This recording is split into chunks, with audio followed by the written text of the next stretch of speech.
So I decided to take a step back and just look at running Python scripts from Touchdesigner and make sure I understood some of the basics there. I've had some Python scripts in other things that I've made, but a lot of that stuff was already kind of connected under the hood. So following Matt Ragan's tutorial here about how to set this up, I went through each of his examples and basically each of these Python scripts is what I'm going to be kicking off from within Touchdesigner. So if we take a look at the very first example here, um, this is a basic script, and I'm going out to this one here. When I run this, I see it's running, it's counting to 9, and it's all done, and that's good. Um, the next example is running with some arguments that are being passed, and I run that, and I can see that that is being sent back, and that's okay. Um, then there's an example here that uses the UDP format to receive messages. When I run this,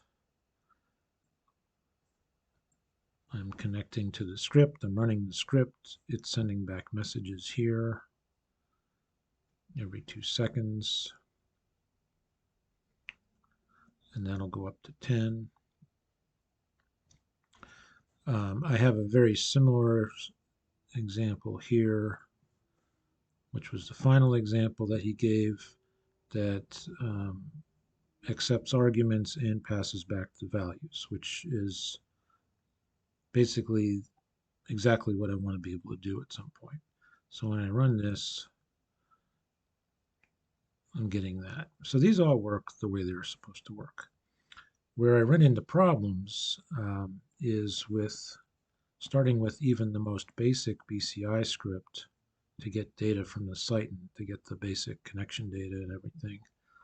Um, when I run this, I'm not getting anything back.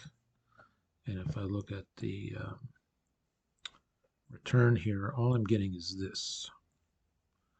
If I run that again, you can see that. So it's going out to the script and looks like it's running, but is not really doing anything. I also had one here um, from BrainFlow, which is another script to get data. Both of these scripts I know work outside of Touchdesigner, but when I run this one, I'm not getting anything either.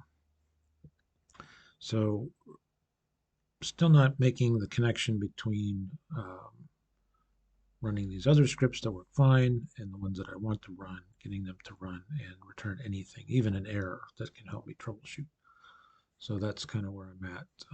The reason this is important is because by doing this, I can eliminate the need to run the OpenBCI GUI, and I can just work with a Python script to capture whatever I want and format it the way I want, um, which will help with overhead, and also I think it'll help by being able to more easily control things with just a basic script without all that GUI stuff in the way. So that's where I'm at